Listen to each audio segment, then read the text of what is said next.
Dear friends, today we will discuss some important good MCQ on national income basic. Means हम national income के 12th में there are 4 chapters, but हम अभी जो national income है उसके सिर्फ basics concepts के ऊपर we will evaluate some MCQ, and these MCQ are again good one and it will help you in this your CUT exam and as well as in a 12th exam also in a this coming to 2024 में.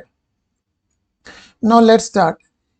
Income earned by non-resident in Japan Embassy in India is a part of national income, domestic income, both or neither.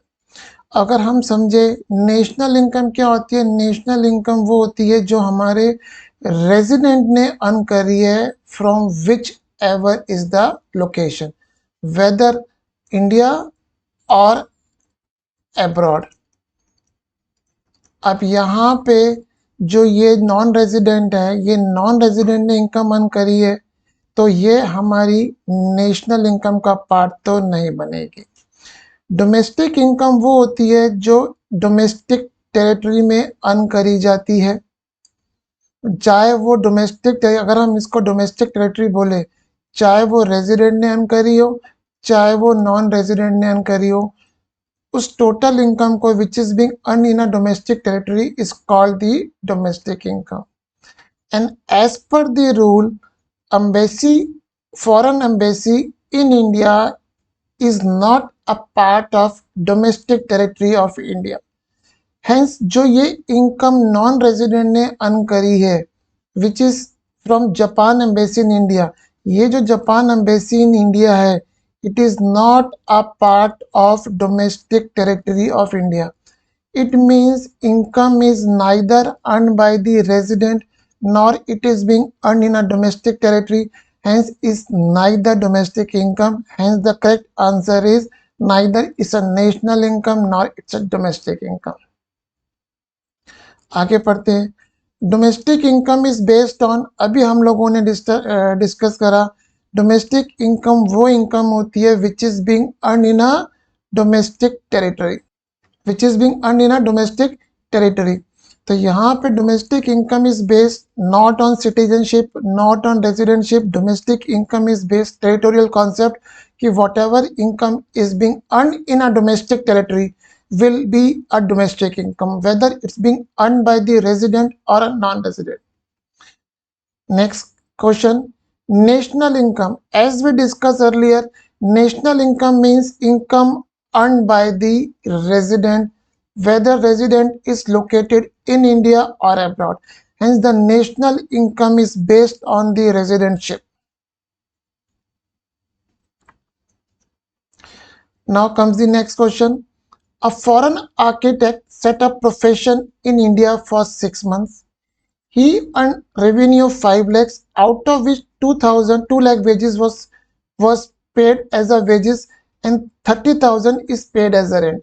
हम यहाँ पे मान रहे हैं wages हमने पे करी है किसको, इंडियन को, क्योंकि उसने इंडिया में सेटअप करा काम, और यहाँ पे रेंट उसने किसको पे करा है, वो भी उसने इंडियन रेजिडेंट को पे करा. Rest of the amount is profit. Comment on the domestic income and national income. Again, what's the rule? Domestic income कौन सी इनकम हुई? अगर हम यहाँ पे बात करें, there are 3 factor incomes. इस क्वेश्चन में हम बात करते हैं there are 3 factor incomes. कौन कौन सी factor income हो गई, हम बात करते हैं. 2 lakh is the factor income paid to the labor which is called wages. 30,000 is the factor income paid to the landlord which is rent, and the rest is amount is profit which is 270 is the profit. Now ये तीनों factor income is being earned in India, hence the domestic income is your 5 lakh rupees. Because domestic income वो होती है जो एक domestic territory में कमाई गई हो. इंडिया में यहाँ पे 5 लाख की इनकम कमाई गई है, तो 5 लाख डोमेस्टिक इनकम है. अब what is national income? National income is that part of income which is being earn by the resident. यहाँ पे ये वाला जो हमारा प्रॉफिट है 270, ये किसने कमाया है? Non resident, because foreign architect है और जो इंडिया में रेजिडेंट ने इनकम कमाई है, क्योंकि कोई भी रेजिडेंट इंडिया का बाहर नहीं है अभी इस क्वेश्चन में, तो रेजिडेंट ने जो इनकम कमाई है वो कितनी कमाई है? 230. It means the national income is 230 and domestic income is 5 lakh. Hence the correct answer is D. An Indian software engineer set up business in USA for 7 months. He earned a revenue of 7 lakhs there, paid salary to US citizen 2 lakhs and paid rent to US citizen 1 lakh. Comment on domestic income and national income. Again same principle. Domestic income कौन सी होती है? Which is earned in a domestic territory.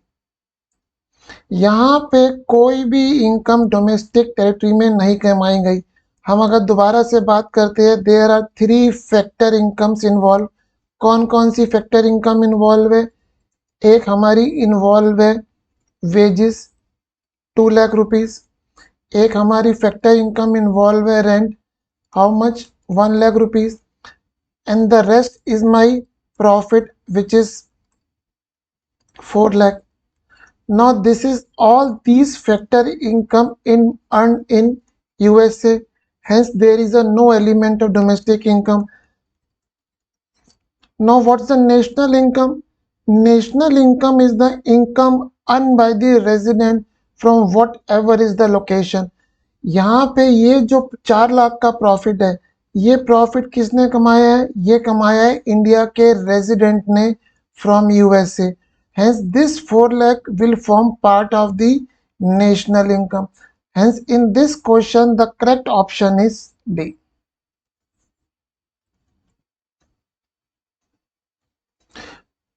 A sold goods of 10,000 to be used by B as a raw material. B used 80% of raw material and produced goods. Out of goods produced, 70% is sold to the consumer and the balance final goods stock was rupees 9,000. Comment on intermediate goods and final goods. अब यहाँ पे what हमको we need to be clear what's our definition of intermediate goods. Intermediate goods are those goods which are meant for resale or production within same accounting year. This is the crux of the intermediate goods. यहाँ पे ए ने B को कितने goods बेचे हैं? 10,000 के, but उसमें से बी ने एज अ रॉ मटेरियल कितना यूज करा है in this accounting year? 8,000. Hence intermediate good is rupees 8,000. Now let's make be का हम एक छोटा सा चार्ट बनाते हैं. बी ने आउटपुट कितना प्रोड्यूस करा, यहाँ थोड़ा मैथमेटिक्स है उसको हम समझने की कोशिश करते हैं. उसने 70% गुड्स कंज्यूमर को बेच दिए, बैलेंस कितना बचा? 30%. Now 30% of the entire production is a stock with B and which is equals to 9. Let's say the goods produced B equals to the X. It means 30% of X equals to 9,000. It means X को solve करेंगे, X हमारा कितना आ जाएगा? 30,000. तो यहाँ पे B ने output कितना प्रोड्यूस करा? बी ने आउटपुट कितना प्रोड्यूस करा? 30,000. उसमें से 21,000 70% उसने बेच दिया और उसके पास 9,000 का स्टॉक बच गया. What is the meaning of final goods? Final goods are those goods which are, अगर हम यहाँ पे बात करें फाइनल गुड्स की, दो हमारी ब्रांचेस बनती है. एक ब्रांच बनती है कंज्यूमर गुड्स और एक ब्रांच बनती है कैपिटल गुड्स. कंज्यूमर गुड जो कंज्यूमर ने कंज्यूम कर लिया वो यहाँ पे कितना हो रहा है? 21,000. कैपिटल गुड में एक चीज आती है जिसको हम बोलते हैं क्लोजिंग स्टॉक. यहाँ पे क्लोजिंग स्टॉक कितना है? 9,000. तो क्लोजिंग स्टॉक उसके पास फिनिश गुड्स का है और रॉ मटेरियल का क्लोजिंग स्टॉक कितना है उसके पास? 2,000 का. तो what's the final goods? 21 means final goods की वैल्यू क्या आएगी? 21,000 जो कंज्यूमर को बेच दिए, 9,000 जो फाइनल गुड्स उसके पास बच गए, 2,000 जो रॉ मटेरियल का स्टॉक बच गया, which is equals to 32,000. Hence the correct answer is D. A sold goods to B for 10,000, no input cost to A. B used the same as the raw material and sold the goods to the consumer for 30,000. Only two factors of productions used in a production process: labor and enterprise. Wages paid 18. What is the amount of profit? Now in an economics, the value of final goods हम जो निकालते हैं वो हम यहाँ पे कैसे निकालते हैं? Value of final goods. Value of final goods is equals to the cost of intermediate goods, intermediate plus factor income. अब यहाँ पे हम देखा जाए तो जो टोटल हमारे यहाँ पे अगर हम यहाँ पे बात करें, हम इसको इस तरह से निकालते हैं ए और बी. ए ने गुड्स कितने के बनाए? 10,000 के.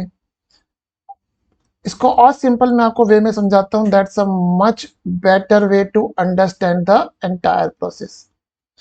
अगर हम सिंपल बात करें, नेशनल इनकम क्या होती है? National income is the value of final goods and that is also equals to the factor income. यहां पे फाइनल गुड्स आपके कितने हैं? फाइनल गुड्स यहाँ पे सोल्ड टू कंज्यूमर कितने हैं? 30,000. And this should be equal two factor income. Question कह रहा है कि इस प्रोसेस में सिर्फ दो फैक्टर ऑफ प्रोडक्शन यूज हुए, लेबर एंड एंटरप्रेन्योर. तो हमने लेबर को कितनी वेजेस पे करी है? 18,000. इसका मतलब the profit element, the reward to the entrepreneur comes to the 12,000. Hence the answer is C. तो यहाँ पे बस स्टूडेंट्स एक चीज ध्यान रखना, value of final goods in general, क्योंकि अभी हम बेसिक्स पे है, हम अभी निटी ग्रिटीज कॉम्प्लेक्सिटीज पे नहीं गए हैं, तो सिंपल हम बोल सकते हैं value of final goods is equal to summation aggregate of factor income. और फाइनल गुड्स कौन से होते हैं? Consumer goods plus capital goods. Capital good है नहीं, कंज्यूमर गुड्स है 30,000. फैक्टर इनकम भी 30 होनी चाहिए, उसमें एक फैक्टर इनकम वेज 18,000 है, तो प्रॉफिट हमारा कितना हो गया? 12,000.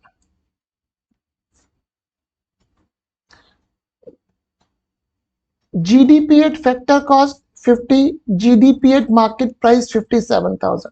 Only two factors of production used in production process: labor and enterprise. Wages paid. What is amount of profit? अब हम यहाँ पे जो हमने एक चीज समझी थी, हमने ऊपर भी एक चीज समझी, value of final goods is equals to the factor income. यहाँ पे हम जो वैल्यू ऑफ फाइनल गुड्स लेंगे वो हम लेते हैं फैक्टर कॉस्ट बेसिस पे, क्योंकि मार्केट प्राइस में हमारा tax GST element, indirect tax element आ जाता है. तो यहाँ पे जो वैल्यू ऑफ फाइनल गुड्स हमने कितनी ली? फैक्टर कॉस्ट बेसिस पे 50,000. वेजेस कितनी है? वेजेस हमारी 30,000 रुपीज है.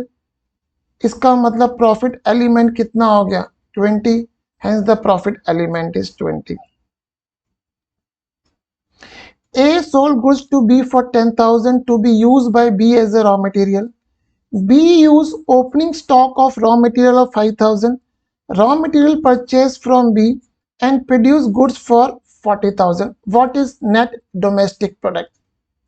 अब net domestic product जो होता है that is equals to the gross domestic product minus depreciation. Now gross domestic product is equals to the gross value of final goods less depreciation. यहाँ पे वैल्यू ऑफ फाइनल गुड्स कितने हैं? 40. अब यहाँ पे स्टूडेंट एक चीज समझे, ओपनिंग स्टॉक ऑफ 5,000. ये ओपनिंग स्टॉक लास्ट ईयर मेरा कैपिटल गुड्स था. Closing stock is a capital good जो हमने पढ़ा है, और इस साल हमने ये कैपिटल गुड को यूज कर लिया है.